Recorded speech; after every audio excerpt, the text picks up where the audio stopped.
అక్కడిని నిర్ణయించండి. ఈ రోజు కూడా రోడ్లు నిన్న 141 రోడ్లు శాంక్షన్ అవుతున్నాయి. నిన్న మీరు చెప్పినట్లు ఆంధ్ర మీ దృష్టికి తీసుకొచ్చాను.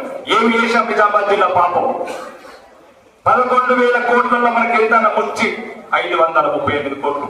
మళ్ళా నిన్న మీకు కొంత ఇబ్బంది పడ్డారు కాబట్టి మళ్ళీ ఒక 100 కోట్లు ఇచ్చారు. ఎందుకు మనం వెనుక పడుతున్నాం? గురి కావాలి.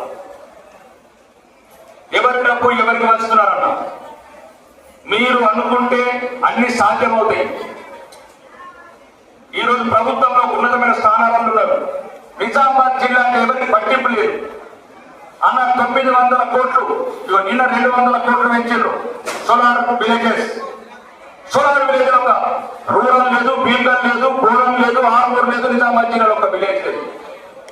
ఓన్లీ ఖమ్మం, నల్గొండ, ఖమ్మం 900 కోట్లన్న. ప్రతి చోట అన్యాయానికి గురవుతున్నాం. అభివృద్ధి అన్న పార్టీలు శాశ్వతం కాదు, ప్రజలు శాశ్వతం. అభివృద్ధి ఎప్పటికి ఉండదు. మీరు ఈరోజు నాకు ఒక్క ధైర్యం ఇవ్వండి అన్న అభివృద్ధి విషయంలో. రాజకీయాలు తర్వాత అర్థమని ఎన్నికలు వచ్చినప్పుడు ఉంటాడేవాడు, పోతాడేవాడు, గెలుస్తాడేవాడు, మూడుతాడేవాడు. నిన్న మీరు చూసిర్రు, మీరు ఓటర్లు చూసిర్రు, విజయాన్ని చూసిర్రు, ఉన్నతమైన స్థానాలు చూసిర్రు. కానీ నిజామాబాద్ జిల్లాని నాడు పట్టించుకుంటాడన్న అన్ని విధాల. అది ఆర్టీసీ కావచ్చు, ఇంకేనా కావచ్చు, చేపల మంత్రి కావచ్చు, హామీలు కావచ్చు. మీకు రికార్డుగా కూడా చూపించాను. నాకేమన్నా రాష్ట్ర ప్రభుత్వం విమర్శించడం లేదన్న. కానీ అడిగే వాళ్ళు తగ్గారు. మీరు మాకు వెనుదండి ఇలాంటి మీరు అండగా ఉంటే మా వాటా ఎంత ఉందో ఆ వాటా తెచ్చుకుంటాం.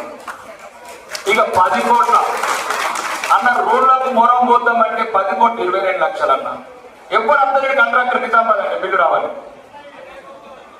పంచాయతీరాజ్ ఏ రోడ్డు గుంత కుడతాం, బాత్పూర్లో కుడతామా, నికార్పూర్లో కుడతామా, దొంగ కుడతాం అన్న. కాంట్రాక్టర్లు ధైర్యం ఇవ్వండి. నిజామాబాద్ వారికి మేమున్నామని ధైర్యం ఇవ్వండి. కాంట్రాక్టర్ ప్రభుత్వం ఇచ్చిందన్న 10 కోట్లు 20 లక్షలు. ప్రభుత్వం ఇయ్యక కాదు, కాంట్రాక్టర్ ధైర్యం మీరు ఇవ్వాలా. గౌరవనీయ పెద్దలు సుదర్శన్ రెడ్డి గారు ఒక మాట ఇస్తే రేపే కాంట్రాక్టర్ వచ్చి గుంతలు కూడుస్తారన్న 10 కోట్లు. ఈరోజు ప్రభుత్వ ముఖ్య సలహాదారు క్యాబినెట్ లో కూర్చుండి ఆదేశించి హక్కు మీకు వచ్చింది ఆ దేవుడు దేవత. ఇట్లాంటి సమస్యలు ఎన్నో ఉన్నాయన్నా. నేను చెప్పేది ఏంటంటే ఈ రోజు కూడా ఆర్మూరు మన ఇంకోటి చెప్పాలని టూరిజం అవునన్న. ప్రతి దానికి ప్రభుత్వం స్పందిస్తుంది. ప్రత్యేకంగా ప్రభుత్వానికి ప్రస్తుతానికి ధన్యవాదాలు చెప్తున్నాను. నాకేం మొహమాటం లేదన్న.